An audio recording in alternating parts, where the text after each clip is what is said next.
Well, it is that time again, everybody. How you are doing well. My name is Bird Dog John, and I am back in action. In those scenarios, Yep. it's good to neuralize the cameras.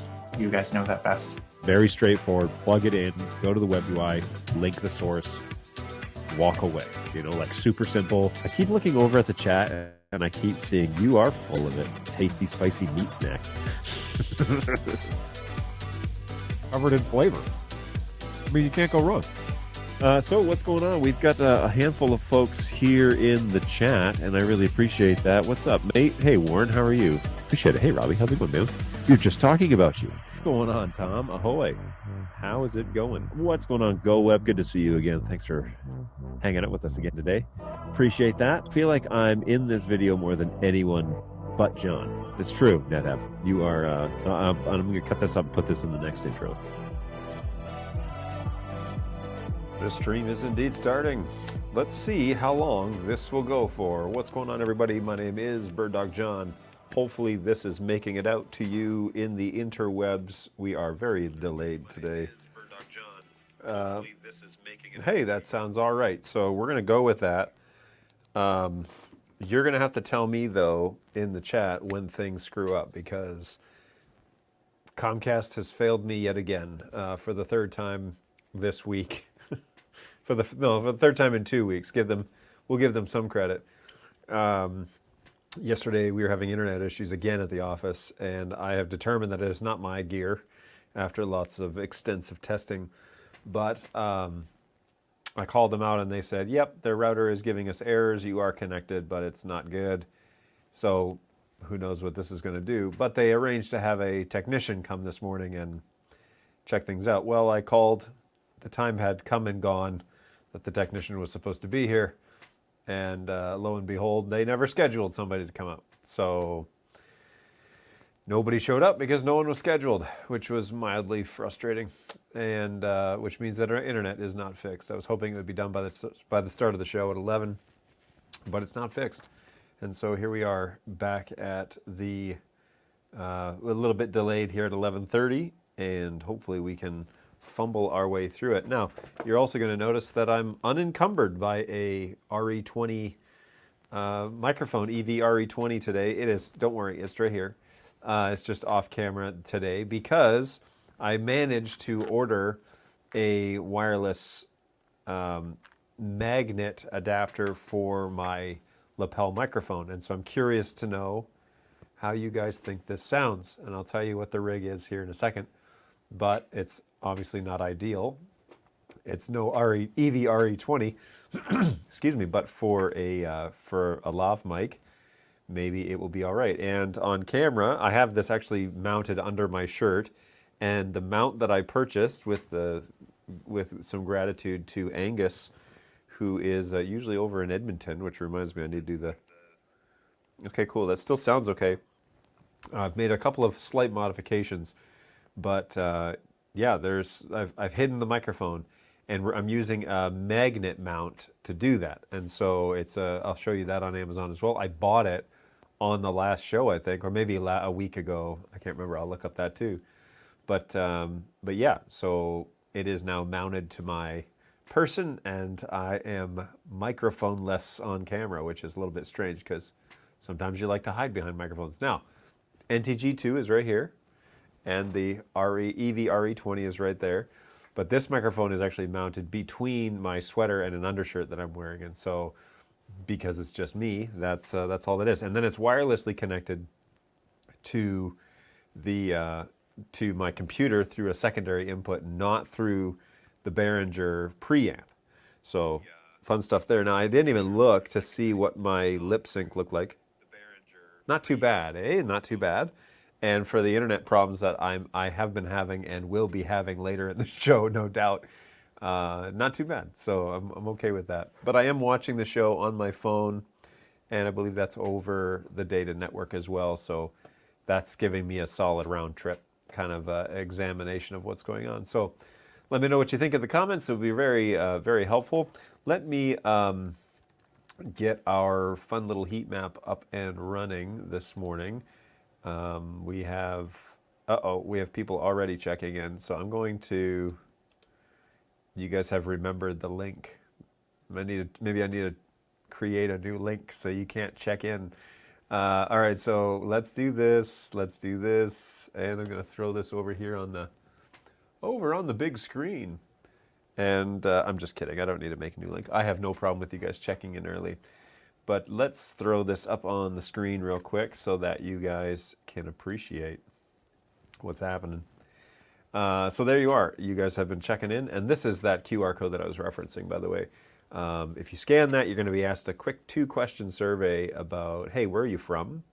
What country are you in? And what is the closest city to you, major city? And you can put in the closest major city, and we'll put a pin on that major city, and then we'll be able to see where you're at. So got a couple of people that have already checked in this morning on a beautiful October 31st. And before we talk about the holiday, I will say officially happy birthday to my sister, who is celebrating on yet another Halloween, a Halloween birthday. And so my sister has a birthday today, and I want to wish her a happy birthday. We love you lots, and hopefully you have a great day. Celebrating with the world as we all dress up and go out hunting for candy. So there you go. Usually growing up, this was my sister's birthday month, and so there was kind of a longer celebration happening. She doesn't live necessarily close by, but we still celebrate with her throughout the day, throughout the month, and then of course today is the day. So very exciting stuff. Happy birthday! Always, yes. Happy birthday, sister bird dog. Yes, good stuff. But yeah, Halloween birthday, always cool. It's like everybody's partying with you, so good times.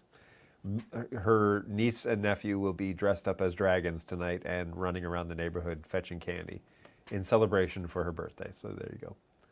Hey, sounds good for a lav mic. Good morning. What's going on, Nitesh? Good morning. Yeah, so tell me a little bit about what you guys are hearing on your end in terms of audio quality.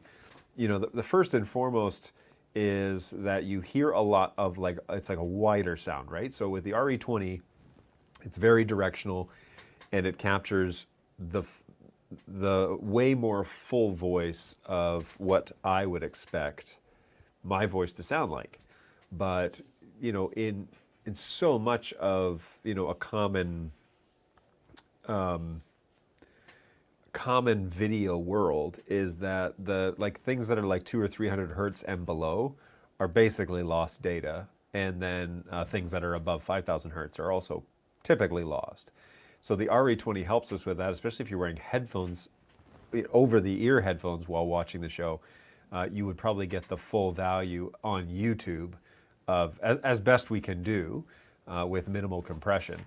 But for today's purposes, you know, I'm using a lav mic that's connected to a Rode Wireless Go system, which is then which is plugged into my computer. And so as long as the battery lasts, that's how that works. So really hopeful that sounds pretty good. Now I have a couple of different lav mics here. The first mic that I have actually tried using is this lav mic. This is a lav mic from Zoom. Okay, this is the LMF-2 lav mic. The capsule on it is pretty bulky, pretty big, and it has a giant windscreen on it, and so that's okay. I tested this one out. It definitely sounds worse than the one that I'm wearing, but if I were to need this just for a straight up interview or something like that, this would probably be good, especially on a female voice, because I'm not particularly worried about the low end of, you know, capturing the low end of their voice unless they had some sort of lower register. But typically, you know, female voices are in a higher register, and so something like this would be sufficient. And you could mount this in various ways. Now there are, depending on your talent, okay, and who they are and how comfortable they are with some of this stuff, you could use a standard, you know, just a regular clip, which is just a U clip. And in this case, this one came with it, and there's a sleeve over there's like a little ring around the mic that little clip latches onto really well. And so you can just easily just clip that on that microphone. All right, and now you have a mountable clip option with this particular mic. And then again, that little windscreen sits on top, and it's fairly usable.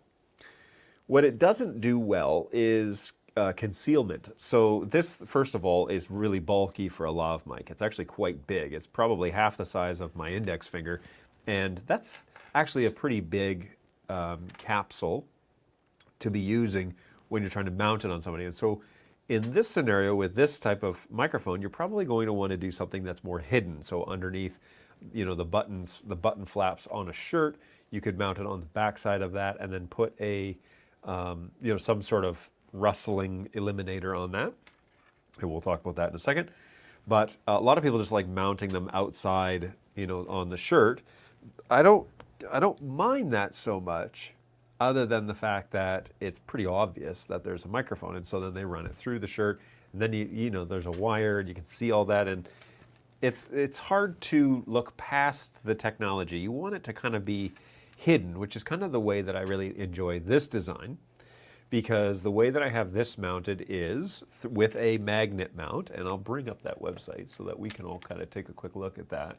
Now, full disclosure, I bought this on Amazon last week, or maybe Tuesday. And let me just pull up the order here real quick so that we can see this together. And again, one of the nice things with lav mic is as long as I'm generally looking like this, I don't have to worry about microphone position. It's going to work pretty well. If I turn my head, we'll see what it sounds like maybe when I do this. Let's have a little listen on the stream. Pretty well. If I turn my head, we'll see what it sounds like maybe when I do this. Okay, so not too bad. We definitely lose some of the volume or the level of the actual microphone itself, but it's actually not too bad if I'm looking off to the side briefly to pull up like an order or something on the screen. Okay, so I ordered this on the 27th of October. Okay, so that's just going to be 2 or 3 days ago. So last Thursday, right, it's only Tuesday. Whoa.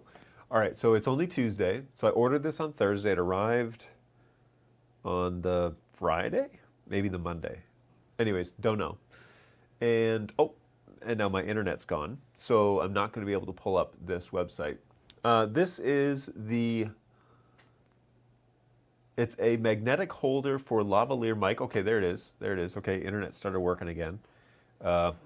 Let's hope that holds out. All right, so this is that microphone, the microphone clip that I bought. And what it is, it's 2 pieces. It's a flat magnet on the back. That little gray sheet has a silver magnet on it. And maybe there's a better picture of that. That's not really it. Okay, there. So step 1 is, place this magnet behind the fabric, and then step 2 is place the other side on it. It could be stronger. I think that the microphone could definitely be stronger, but I bought the black one just so that if I wanted to wear it with like a hoodie or something like that, all of my bird dog gear is black. And so I bought the black one just to kind of fade in. However, today I've mounted it under the hoodie on top of an undershirt that I'm wearing, and that's holding really well. So I like that a lot, and the clip so far is working. Now we'll find out, I guess, as the show goes along, whether or not this is an acceptable mount. The microphone that I'm using is an X-Vive Lav-2 mic from X-Vive, and it's a little nicer microphone. It's about $60 US here in the States, or it was when I bought it. And I find that it's, first of all, it's smaller. The gauge of the wire is smaller, but the microphone capsule is smaller, and so it allows you to conceal it better. The issue with that is, of course, this mount in particular that I bought, it says multiple, let's just throw it up here. It says, great for multiple wires. This right here, look. Wires of any thickness. That is a loaded phrase because I can find a wire that's too thin. And it just so happens the X-Vive Lav-2 wire is too thin for this mount. So what did I do? Well, I got a little piece of gaff tape and I just wrapped a small piece around the wire where it was going to go through the mount, and I just clipped it in that way. So I just thickened the wire slightly just in that spot, and I clipped it, and then it's holding just fine. So that seems like a practical use. It's like an in the field type of thing that somebody would do. So all good there, and the mount is holding. Now, one other thing that I did was I'm really not a big fan of these little windscreens. These things are okay, but they're just okay. They're not amazing. And so what I did is I actually have a set of, well, I can show you the brand. Where is it here? I've been pulling this out of here the last few days anyways. This is one of those Ursa tape, mounts for mostly for microphones. But this is one of those Ursa tape units, and it's just a piece of sticky on one side and like soft felt on the other. You can cut this any size you want, but the idea is you stick the microphone to that and then you stick that on the person. Okay, that's what Ursa tape's for. Some talent is not going to let you put glue, sticky substance on their skin because at the very least they're not going to want to rip it off at the end, but they also might claim that they're allergic or something like that. So they might be, but usually that's a ploy to just not have something stuck to them. So what we did there is, let me pull that up. Ursa also makes a type of kind of like windscreen, if you will. And, whoops, crap. Hold, please. Okay, so they also make these little, what they call fur circles, and they're basically just a little feathery, like, circle that is fur. I bought these on March 6th of this year. Wow, really? March 6th? Oh my goodness. All right, so I bought these on March 6th. And what it is it's just a little piece of fabric with some fur on it, and then you can stick just a circle like sticky pad on the other side, and then stick that to the person or to their clothes or whatever you want. What I do there, though, is I just take a piece of gaff tape. I don't buy the little circles because that's just extra money at this point. But I take a little piece of gaff tape and I tape the other side of it. And now I have a mount where I can stick it to the fabric, right, with the magnetic mount. But then when I put it underneath my clothes, it kind of eliminates, and this would be maybe a good test, is it kind of eliminates my shirt like rustling against it, right? So if I move my shirt around, or if I'm, kind of getting position, eliminates my shirt like rustling against it, right? So if I move my shirt around, or if I'm, yeah, so that's not too bad. So for somebody sitting in their seat, being interviewed and not doing a whole bunch of aerobics, then this style of mount would be fine because it would be natural fabric moving that you would hear. And I had to move my shirt a fair bit in order for that to make that much sound. So I would prefer using these sorts of covers on a lav mic than I would doing something like this, because when you rub fabric against a windscreen like this, it sounds like fabric on a what's the word? It almost sounds like fabric on a plasticky substance. You know what I mean? So you get a lot more feedback that way when you use that. Now the X5 also comes with its own little alligator mount. Okay, so you can use this as like a tie clip mount or just to clip it on a shirt or something like that. Again, then you see the microphone. And so I actually really like this little magnet mount. It came in this tiny little box, which is convenient because it fits all my other accessories for all my other microphones. And so I can fit them in there. I can put the little magnet piece in there. The irony is that Amazon shipped this and just this in a box that was like this big. And so, yeah, it was a total waste. But anyways, all good. It's here, and that seems to have worked really well. So microphone's okay, and yeah, that seems to be working out just fine. All right, so the chat's pretty quiet this morning. All good. Let's take a quick little look over at the heat map and see where you guys are checking in from all over the world, evidently. But always a pleasure to have you guys here. And if you want to participate in our heat map, just scan that QR code and you will be taken to a 2-question survey. What country are you in? What's the closest city? And if you answer those 2 questions, your pin should appear on the heat map over that city. And so the pins are very big, so they cover multiple cities. So we won't know where you live. We'll just kind of have a general idea. That part of the world is where you're watching. So by all means, scan the QR code and check in on us, and we will come back to that in a little bit. All right, so one of the things that we have been wanting to review, and it was actually requested on one of the YouTube videos post-show was that somebody wanted us to do a review of CamControl. And it's been a while since we've done CamControl, and so we definitely want to do that. All of my pins just disappeared. What happened there? Oh, there they are. Okay. So we want to do a little review of CamControl because I think it would be really helpful for you guys to see how that works. It's going to be a little tricky because I have a P200, but it's inside a teleprompter, and so I don't know how well it's going to work in the teleprompter. I guess we're going to find out. But CamControl, in particular, the auto tracking function and some of the do's and don'ts when it comes to that, which is another reason why I'm wearing a lapel today. A lav mic is just so that I can move around a little bit. So I don't want you guys to lose the audio, and I'm also curious to know how well this is going to work.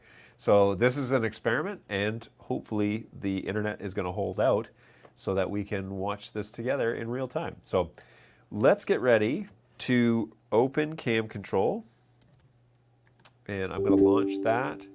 Like a classic bird dog piece of software, it's going to require you to run this in administrator mode. Oh, that's not cool. All right, so we're going to have to do this here. And I will share the tab through StreamYard, I guess. Oh no, we said we couldn't do that last time. Okay, so I'm going to have to share my screen. All right, so I guess we might have to put this over here.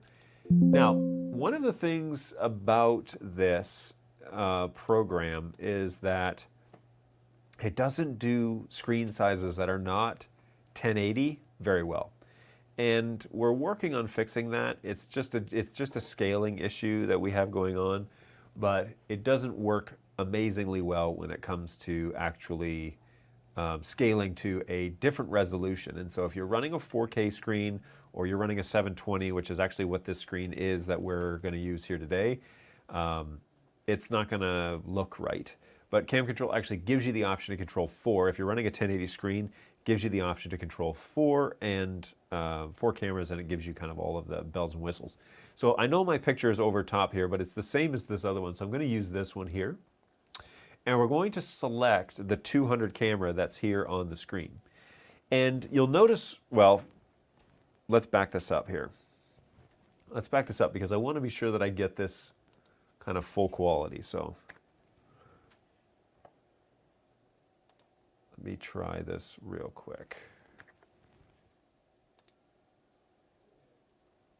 Uh-oh.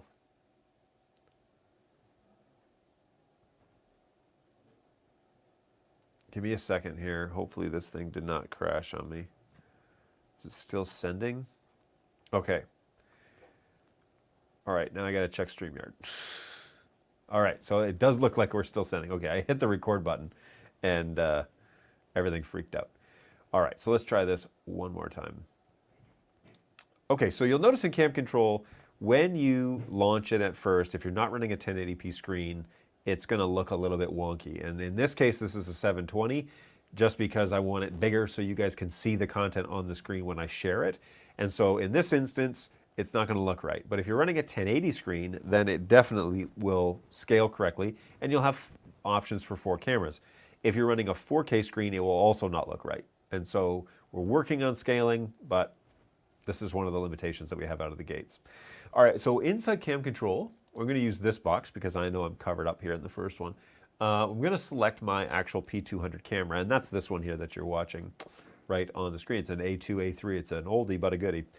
And inside CamControl, you can see that you get all of these like other options, okay, that are happening inside of CamControl.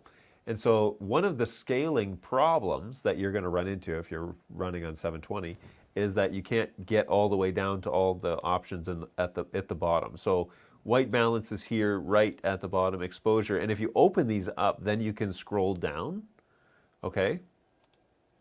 But you can't seem to get all the way down. So that's a bit of an issue. Anyway, we will close this up. Okay. The big pieces, though, in here is that we can open multiple cameras, all right, and we can control multiple cameras from a single location. And so now, if you have 3 or 4 cameras, but you don't have a keyboard and you want to have the functionality of, say, like Studio Monitor or something like that, now we can have that all in one place.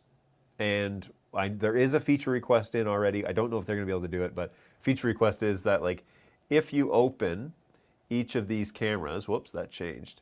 If you open each of these cameras, and when you scroll, that all of the camera options scroll with it, because typically you're working across, and so you're doing exposure for each, and you're doing white balance for each, and you're doing camera control for each, and so you want all of those options to stay the same. Right now there's not a way to lock the controls to all move together, but it is something that was requested a while ago. So in this instance, I've got my P200 and then I have my P4K, which is up on the shelf over there, and we're both showing inside of CamControl.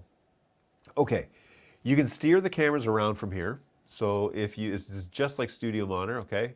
We can drive and position if we want. And so I'm just going to try and get that relatively close on me as it was. There we go, that looks pretty good. And you can steer around here, you can change the speed commands there right next to it. But the big request was that we talk about the auto tracking function and how this actually works, because there seems to be a little bit of confusion about like what it is and what it isn't, and so I want to kind of spell this out pretty clearly. Auto tracking allows you to either do a general track, okay, so it would be like a B-roll, like a B camera, something that's kind of just taking following the talent around, or if you're doing a close-up kind of like this, where you're doing a mid shot, then you would focus on your face. And if you're doing a full body shot, you can focus on the full body settings. So we're going to turn on this function. And what's going to happen is CamControl is going to start finding out where I am and figuring out like where does the talent need to be. So when I turn it on, I start moving around in my frame. CamControl starts tracking my face. The problem is that it puts my face right in the middle of the screen, and that is a terrible shot. It looks awful. So we don't want to do that. So we're going to actually adjust this so that we can change it so that the framing is correct when you're kind of at rest, when you're not moving, right? So we can change the X and Y coordinates of the actual camera, and you dial them back. Uh-oh, I'm not going to be able to do this. You dial them back, and then you have to hit the payload update right here. See this? Payload update. And that actually is going to, whoa, that is actually going to, what is going on here? This is bizarre. I've never seen it do this before. All right, so don't hit payload update, evidently. Okay, Muffin. All right, let's just chill. Let's just calm down. This is bizarre. Hey, this is not pre-planned, everybody. So I don't want you to think that I don't want you to think that I have this all like figured out on my own. All right, so the 200, I have the latest CamControl version, and I have the latest A200 software. I don't know what's happening. Let's try this again. May have to pick a different camera. One of the pieces though that I want to adjust is what it's actually going to focus on, what it's actually going to track me with. And so I'm going to say face. I'm just going to leave it. I'm just going to see what happens here. Well, it really does not like this. Where are you going? It's just decided like I'm all done. I'm all done tracking your face right now. All right, so I'm going to turn this off. I'm going to hit preset 1 again. We're going to bring him back. And I'm going to go to, hey everybody. And I'm going to change the pan tilt speeds here. It seems to, you know what it might be? You know what it might be? I bet you it's the teleprompter. I bet you it's the teleprompter. I bet you the camera can't figure out. I bet you it's the teleprompter. All right, well, let's move to the P4K then, because we'll find out, I guess, because if I change it to the P4K and it keeps doing it, then we'll know. Now, the P4K is far enough back where we could actually do like a full body you know, a full body shot here. Let's change this over. So this is the P4K. And I've got CamControl up on the screen. I actually don't like it up there. And so what I'm going to do, just give me a quick second as I figure out exactly how I want to configure this. Because what I want to do is move this over to a screen. Ah, that's much better. And I've got you guys over here. And I have no idea what is being shown right now. Okay, so that's, I'm going to call preset 1 again. You know what, that's okay. I'll just slouch for a second. All right, so I've got that camera there. I've got the P4K here in CamControl. And so if I were to share, present, screen share, and I want you guys to see CamControl, will it show CamControl? It does not. So will it show full screen, entire screen, this screen, share? Yay, okay, there we go. Good news. All right, so now you guys can see CamControl as it is intended. All right, so inside the actual tracking module, that was fun. Inside the actual tracking module, we can turn this on, and this guy's way far away. Like, he's really far from my face. And apparently I had it set to face. And so let's change this, and let's come back to preset 1. Let's see if it knows, oh, I didn't have preset 1 set up.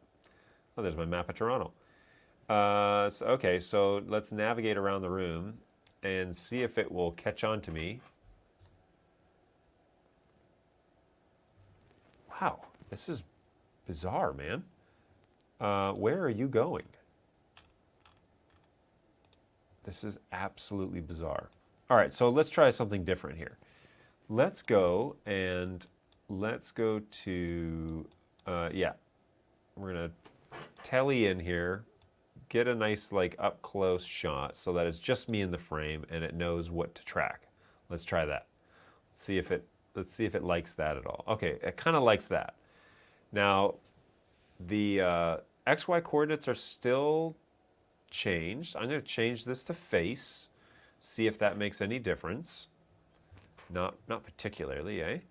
And I'm going to change the Y coordinates to be, oh no, that's okay. I need to change the X coordinates, update this so that I'm kind of like more center to this shot. I still want this to be maybe a little bit higher.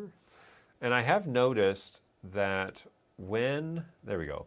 I have noticed that when you, and where are we here? Let's pull this guy. Let's pull up the P200. Okay, so move my ATG2 out of the road. That's a little too high on the 200. Jeez.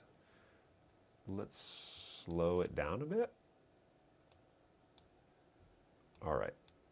All right, this is acceptable. All right, so we have tracking on the P4K, and when I move, it should follow me for the most part, right? So you can see me leaning back and forth on the P200, and then the P4K is actually following me around. There's a couple of things that you want to do here, and I'll try and talk to both the cameras here so that you guys can see this, but the XY coordinates, as you saw me kind of demonstrate, is where the subject is going to be in the frame. I don't like having all this extra space above my head. I don't really particularly like that. But given the fact that the P4K is so far away, might dictate whether or not, wait, what is going on here? Why can't you guys see this? Hold on.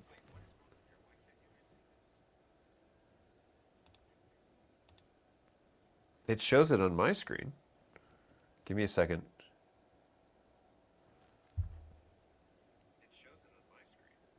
Oh. Well, that's frustrating. Sorry, everybody.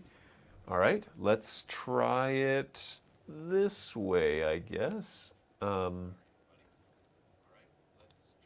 me think. How do I do this? All right, we'll do this in vMix. Yeah, so, okay. So inside vMix, I could bring in an input, NDI stream, and I want it to be this screen. Okay. And then I'm going to put vMix up here, and then I'm going to cut over to this shot. And now I'm going to, now can you see it? Oh my goodness. All right. Jeez. This is like the beginning of the demonstration at this point. All right. Well, you can see me here. You don't need to see the other shot anyways. All right. So, man, this is brutal. All right, so we have some options when it comes to actually auto tracking. As you can see, if I move from left to right on the P200, you can see me physically moving my body, right, as evidence. And the P4K, which is way up on the desk, is able to kind of follow along. The tracking kicks off right away when you hit on. It will start auto tracking the face. If it doesn't start auto tracking the face, you need to run this program as admin. You need to install it as admin, but you need to run it as admin. Basically, if you don't see that blue box, that means that the program doesn't have administrative rights to do what it needs to do to manipulate the camera. So you have to shut it down, right click on the actual application, and then say run as admin. When you get this blue box, you should be good to go. That's the kind of the idea. So when you turn on tracking, it kicks off right away. The XY coordinates are the piece where it's like, if I change these, all right, if I change these, it's going to change the position where I sit in the actual shot, okay? So the X-axis, okay, left to right, and the Y-axis is up and down. So the X-axis, I just want this to be like relatively in the middle, which I believe is 320. So if I hit update. And then the Y-axis, you can see this change, but if I go down, then the camera comes down, okay, and my head goes up towards the top of the frame. Or if I go the other way, then my head will come down closer to the middle of the frame. And so you can position this how you want, but ideally you would have 3 or 4 PTZ cameras that are all functioning in auto tracking, and they would each have specific shots. So the P4K would be the up close shot. Maybe the P200 is going to be a little bit wider of a shot, and so we're going to back that one out. So you can do that right here in CamControl, but it's going to give you more of like a context shot as to what's going on. And then, and I need to double check on StreamYard and make sure that you guys are still following along. Sorry about that, Daniel. I should have been paying closer attention. So as you move around the frame, so P200 is my context shot, and then my P4K is kind of my up close and personal shot. But the idea is then you should be able to move around the frame. So here's the test, is I'm going to stand up with the auto tracking following me, and hopefully, because I'm wearing a lav mic, we should be able to follow me around the actual room. And so if I move, there's not a whole lot of room to move here, by the way, but if I move throughout the room, it should be able to track where it is that I'm going, and I have this set on face settings. So if I want to actually give like a presentation, I could maybe back this P4K off a little bit and actually show a presentation that way. But if you have a wireless microphone connected to you. Now, one of the things that I've noticed with CamControl is you have to vertically move slowly, okay? If you lose tracking on the face of your subject, the camera is just going to start hunting for somebody. And so you still need a camera operator, but the beautiful thing about this is that like you can basically operate, oh, and I could bring the P110 in here as well, I guess. You could basically operate 3 or 4 cameras with a single person. But I have used this program in real live production, and it does take somebody paying attention to what's going on. So, curious what the tracking on the P110 is going to do. Let's see if she locks onto me. Okay, there it is. So now we have 2 cameras that are following along, and the P200 is more of my general shot. But There you go. So we can zoom in a little bit, P200. Now, the other thing about there are two modes. The first is face tracking, and I find it to be fairly, I cannot finesse this at all. I find it to be fairly consistent with following somebody's face. Okay, so all right, there we go. I'll sit center now. I find it to be pretty consistent with that. So face tracking is pretty good. I've done some like full body tracking. That's a little trickier because people are different shapes and sizes, and especially if you have multiple bodies on a stage, it doesn't work very well. And so I find this to be great for like lectures and people that are just one person up on stage wandering around. Works pretty consistently. But as soon as they invite somebody else on stage, CamControl has no idea who to lock onto. And so that's an interesting like learning curve to figure out. Again, we can do X, Y, so I like the position here, but I want to be maybe a little bit further up on the frame, and so we're gonna see if we can change that. Maybe not. Oh, whoa, okay, so other way. There, ooh, too much. All right, there, okay, cool. So now CamControl is gonna control both of those shots, and as I move throughout the frame, it should track me pretty well. All right. Now, the other thing that you need to be very well aware of when you're using CamControl is the horizontal and vertical minimum error threshold. I guess we're going to call it threshold. Right now, these are set on 0.1, which means there's basically no error threshold. So when I move in the frame, the camera moves always. Okay, even the P4K. P4K is adjusting. P110 is adjusting. Anywhere I move, it's going to adjust. What I like to do is actually play with these a little bit and set them at 0.2 or 0.3. And what that does is it allows the subject to move throughout the frame, and only the camera moves when the subject gets to the edge of the frame. Okay? So you can actually move a little bit inside the frame, but then it only kind of adjusts when they get to the edge. And the reason for that is people shift their weight. And so if I go back, let me do this. Let me widen the shot a bit. Let's see if we can do this with the auto tracking function. Let's see if the vertical stuff, is vertical tracking on here? It claims to be on here, but it may not be. So, yoink. Okay, so the 110 is not going to follow me here. But as you move throughout the frame, 110 didn't like that.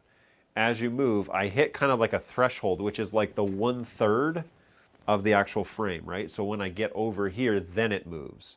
But if I shift my weight and I'm just doing this number, the camera doesn't move, which is really annoying when you're doing a live stream and the guy's walking back and forth and he's shifting his weight on stage. You don't need the camera like doing this little number where it's like constantly making adjustments.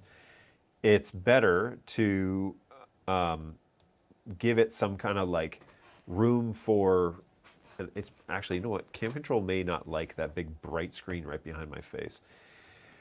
It's better to give it a little bit of room to maybe not move if somebody shifts their weight, because it's jarring for the audience to watch. It's really hard to like, our eyes are used to kind of naturally like watching people move around. But if they just shift their weight, they don't expect the frame to move. They don't expect their whole like view to kind of move around. So it's better, I think, personally, if you give it some little error correction so that when the subject eventually does turn and walk, the camera follows. But if they're just talking in the middle of the frame, the camera's not moving around. So it's super nice to manipulate that horizontal and vertical minimum error threshold, and that's what it does. You make those changes though and then hit update. I find that 2.2 and 0.3 is good enough. There's no need to go any higher than that. So that's enough to give you that sort of breathing room. The last piece of all of this, maybe I've said that already here once, but the last piece that I think is super important is the gamma. Gamma should not be named gamma as far as I'm concerned. It should be named speed, because that's what it is. And I find that the cameras actually move a little bit too fast. And what I would prefer them is to move maybe a little bit slower, especially if you have somebody who's not giving necessarily a hyper excitable, presentation. We're going to want to dial those back to like 3 or 4 or somewhere in there. And then when the subject moves, the camera will move with them. So they're going to walk to the other side of the stage. The cameras are going to move at a reasonable pace. If you up it to 6 or 7, or we can play an extreme game here. Where did my mouse go? Okay, there it is. We can play an extreme game here, as never operate in the extremes, folks, okay? That's just the general rule. But never operate in the extremes. But if we play this game, like the cameras cannot keep, cannot make this look good. So unless you need the camera to snap to that location and he's going to stay in that location for a while, never operate this program in the extremes, either hyper low or hyper high, because it's really not going to help. And as you saw, the 110 really didn't like that problem. And so if I power this on here, the tracking's on again. The threshold is here, so I need to trigger it somehow to get it to actually follow me around. But there we go. The 110 is now tracking. So what did we learn today? Well, we learned about, the first and foremost is that the tracking function doesn't work well in a teleprompter with a screen, with a piece of glass in front of it. That is, as soon as I turned that on, this thing went for a trip. And so we cannot use the auto tracking inside a teleprompter because there's a piece of glass in front and it's interfering with those auto tracking functions. What we also learned is that when you turn on the tracking, it just starts right away. And the first thing that you want to adjust, first you want to make sure that the tracking is actually working, and that's indicated by this little blue box that's on the screen, okay? So as we move around the screen, that blue box is going to basically be adjusting and thinking this is where the subject is. And I'm trying to trigger it here on the P4K, there we go. So the P4K is, when you see that blue box, that means that CamControl is sending commands to the camera to move around, okay, based on what it's getting in the frame. The X and Y coordinates help you position the camera the way that you want it positioned. PTZs are notorious for people programming multiple presets and then having like wide shots and close shots and like all these different, that's not the point here. The point is you have a PTZ and you're going to utilize the function of the motors to track the subject on stage. And so to change the actual optical zoom on the subject is not really what this function is, I don't think. I think that the purpose of CamControl, the tracking function, is you set up 2 or 3 cameras, you give them the shots that you want, and then you let the computer track the subject as they move around their environment, okay?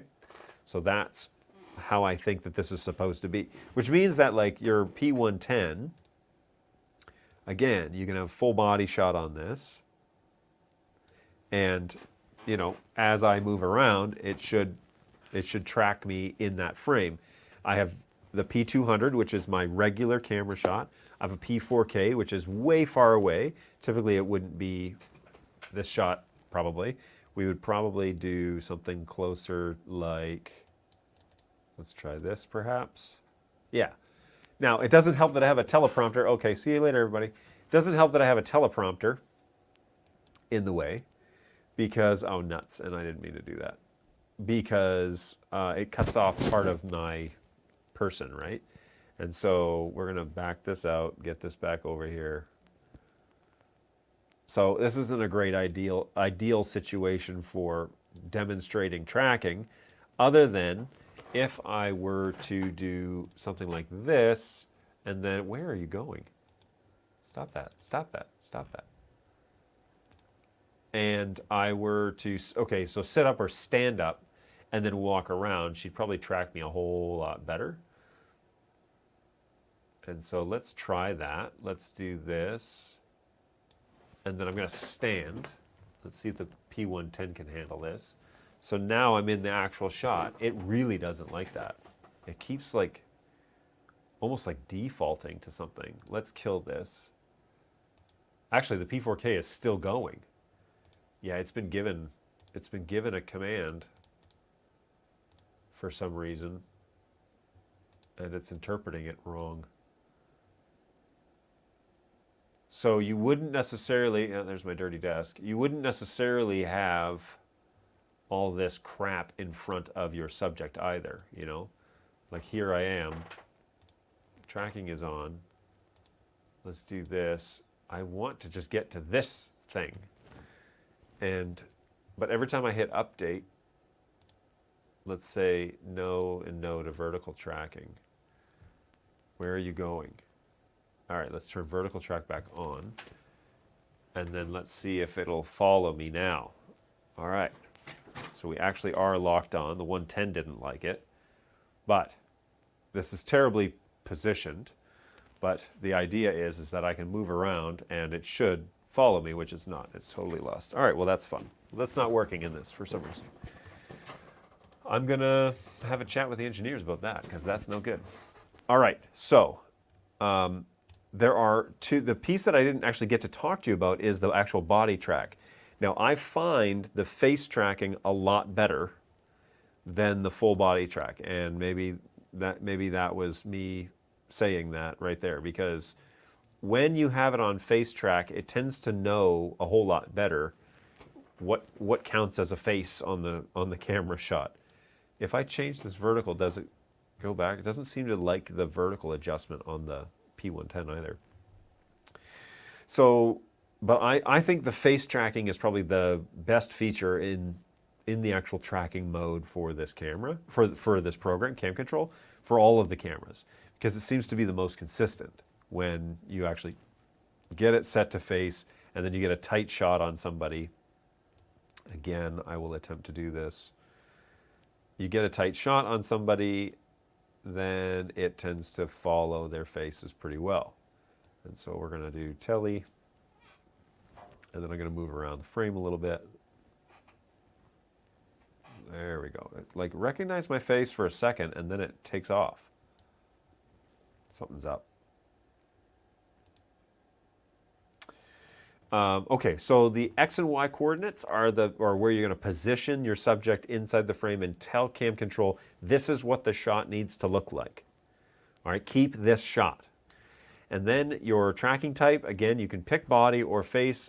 I don't have a lot of success with body, but the face one I do. Gamma is speed, how fast the camera moves, pans, okay, to catch up with the subject. If your subject has a tendency to run off of the frame, you might want to speed that up a bit.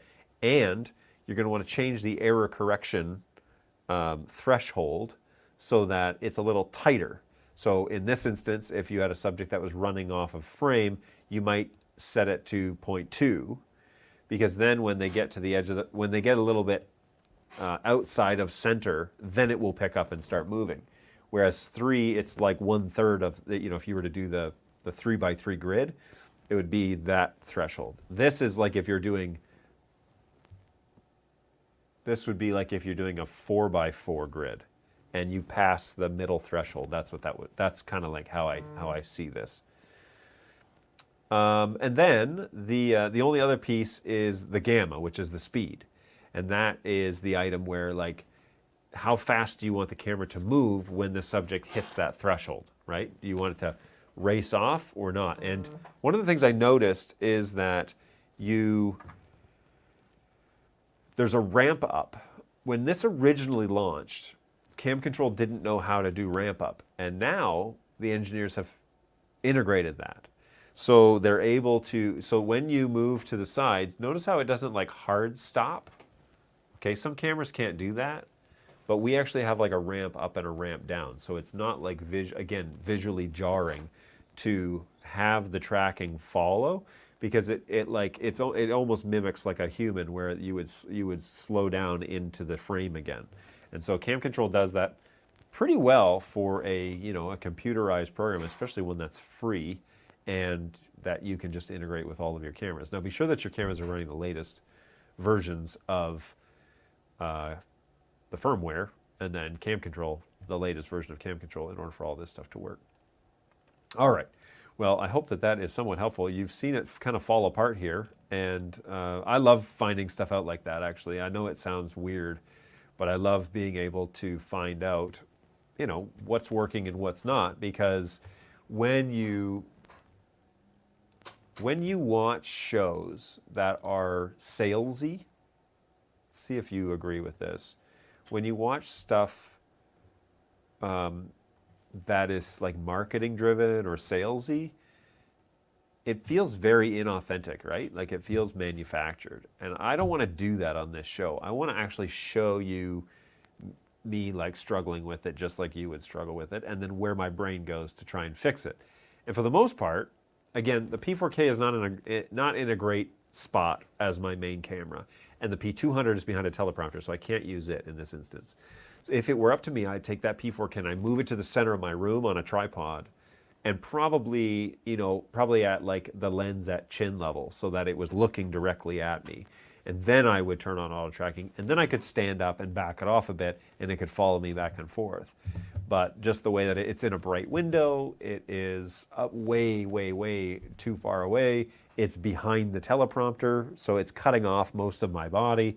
So the algorithm doesn't even know who to focus on. So there's a lot of factors that are at play here.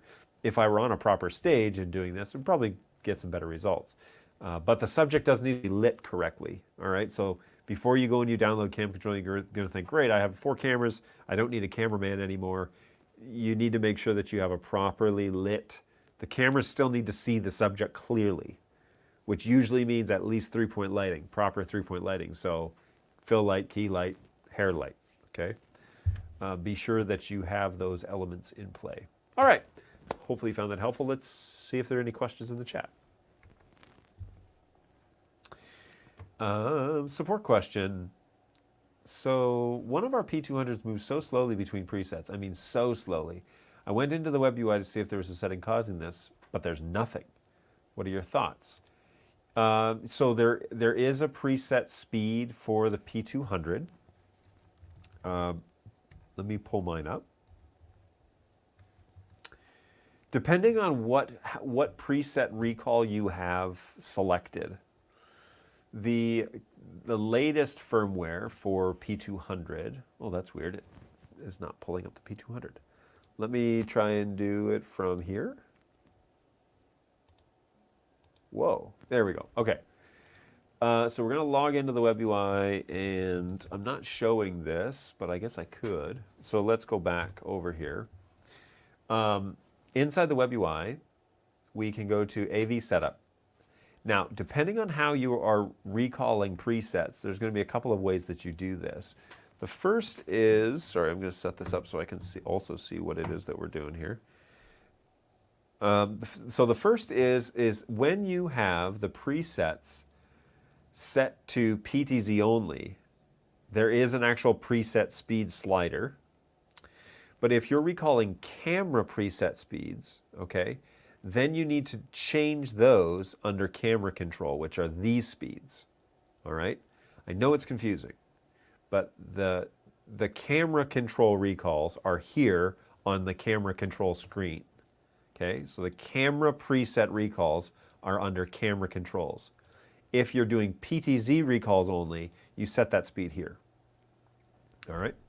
Those are the two places. So if you don't see it in one, whoa. So if you don't see it in one, it's probably the other, more than likely.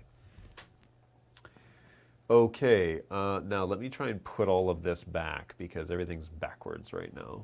And I can put this up here. Oh, by the way, folks, if you are at all interested, we are definitely doing our little heat map business. And so feel free to reach out and let us know where you're watching from today by scanning that little QR code. And we can hang out, find out where you're at, all that good stuff by just scanning that little QR code. Good times. All right, let me jump over to the chat one more time.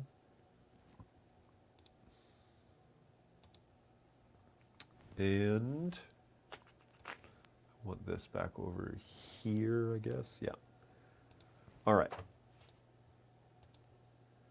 Let me know what you think of this lav mic. I'm using a X-Vive Lav 2 with the Rode Wireless Go system. And it's not the Go 2 system. I just wanted a single microphone.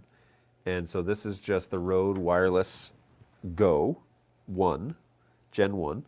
And it was fairly inexpensive. And so that's why I bought it. Because I didn't necessarily need two microphones. I kind of wish I had them now, but it doesn't sound too bad though. I'm listening to it on YouTube and it seems to be, pretty consistent.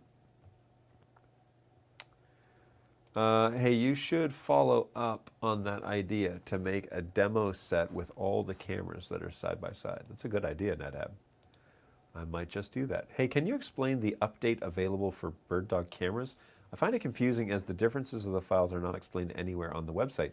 They're explained in the user manual. There's update instructions that go with each of them because every product is different. And so there are different update procedures for each. Depending on which camera you're referring to, the P200, there's a firmware update available, NDI5 as well as one for LTS. And one more, are you supposed to do both or choose one or the other? If not both, why choose one over the other? What's the difference? Okay, so the reason for that is LTS stands for long-term support, which means that that is the base firmware that they're building on top of for all the new features that are coming. So if you don't want to go to NDI5, for example, perhaps your infrastructure is NDI4 only. And that's what NDI 4.5 is NDI4 LTS, long-term support.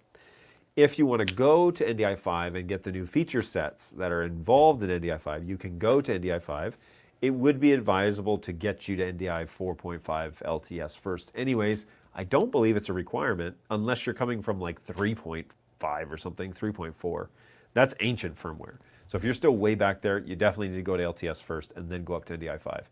But if you're in LTS, in a previous version of LTS, you should be able to go to NDI5 on the P200 without too many problems. NDI 4.5 and NDI5 have different feature sets. So there are some additional things inside the NDI5 firmware that applies. And then there are, yes, multiple files inside each download. So the first is usually a USB update. That's the .bin file that you get. And then there in step 2 is the FW file. That update is done on the system configuration screen under system update. So you click on system and then click on system update. Upload the .fw file, not the zip file. Upload the .fw file to that location and then hit update and then it will run through the script and update the camera for you. So that's the major difference is a lot of people are not on NDI5 because not everybody has, not every manufacturer has upgraded their stuff to NDI5.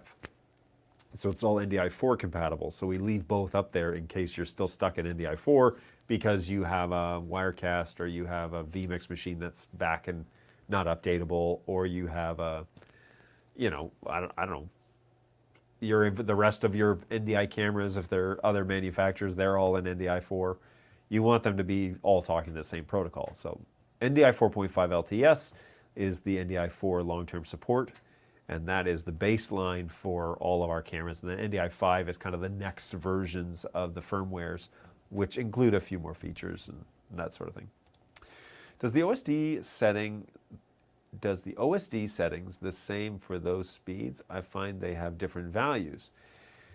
Okay, so I'm not 100% sure. And the reason why I say that is because in the past, it used to be a one-way street where you would change the settings in the web UI, they would change in the OSD, but if you change them in the OSD, they wouldn't update the web UI. Now, I think that has been fixed and changed so that if you change it in one place, it should, after you refresh the web page, it should show the new value.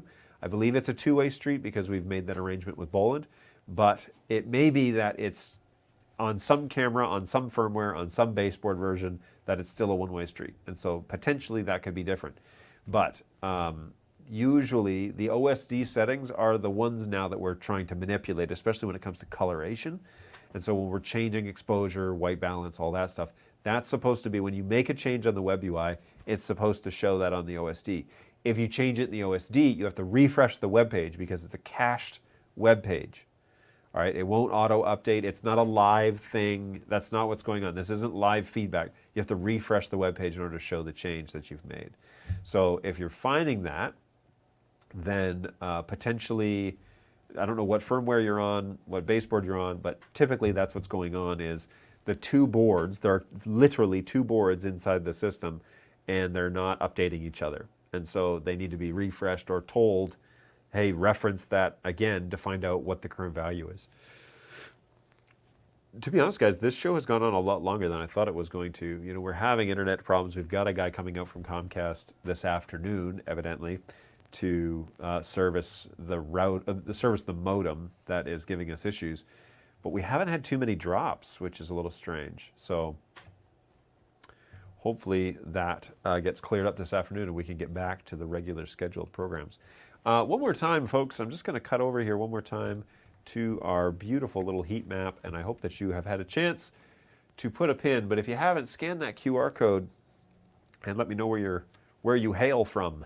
We got somebody in South Africa again. That's great. Always a pleasure to have you guys along. And somebody wide awake over in Australia, which is crazy talk because it was Halloween yesterday, and so certainly they're not working in the middle of the night after that. But anyways, and then of course handful of people here in the U.S.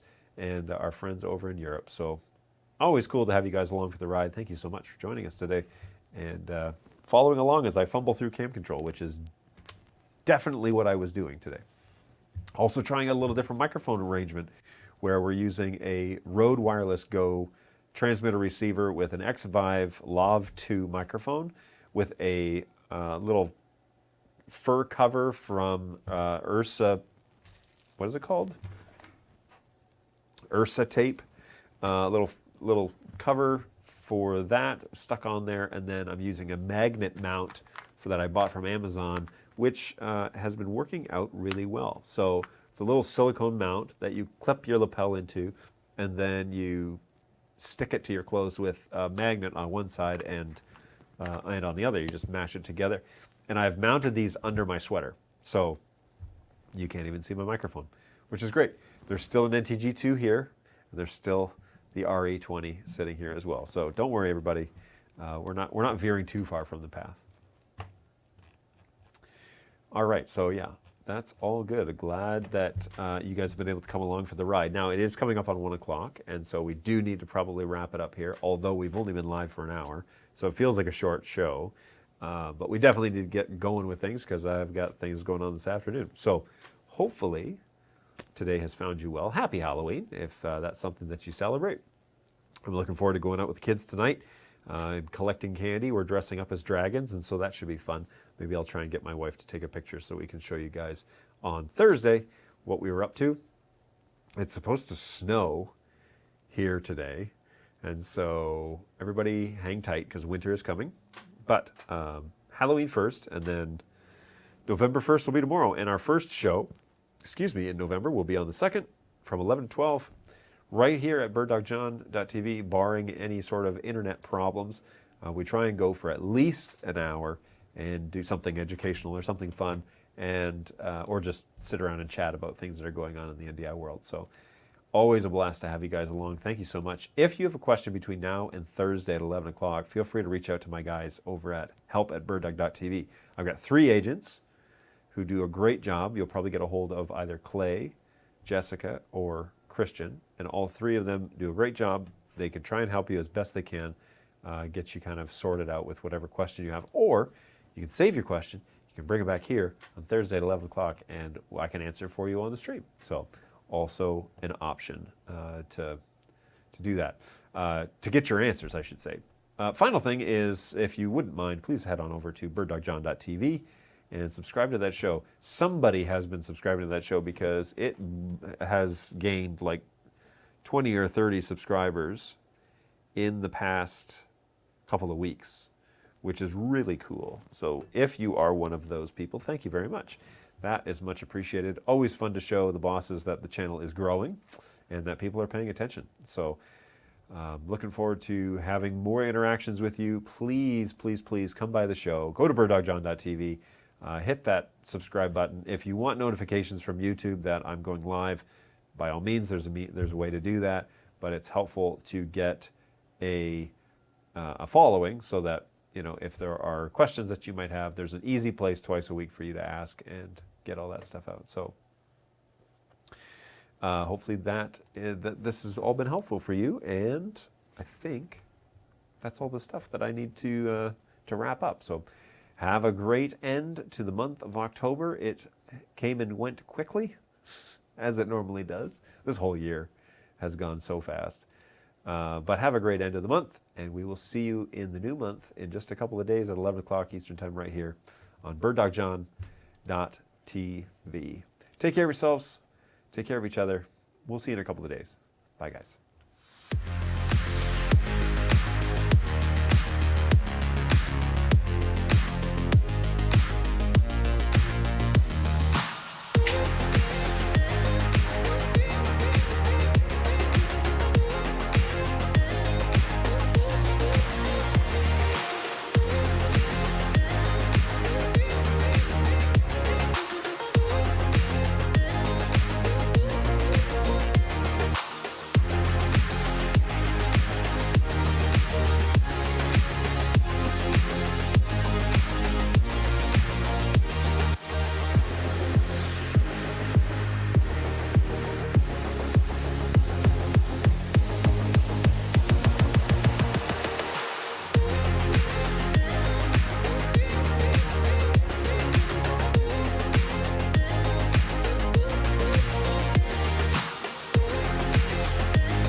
Kid, you tried your best, and you failed miserably.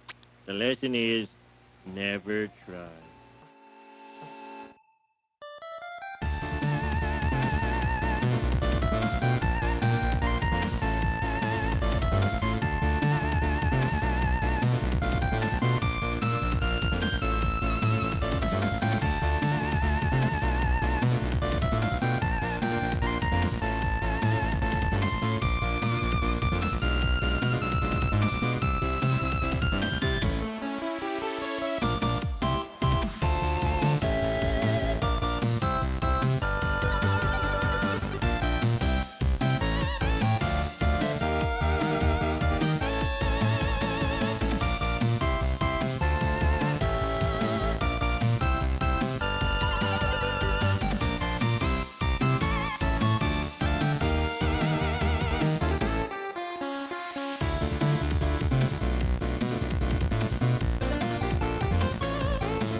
That's pretty neat.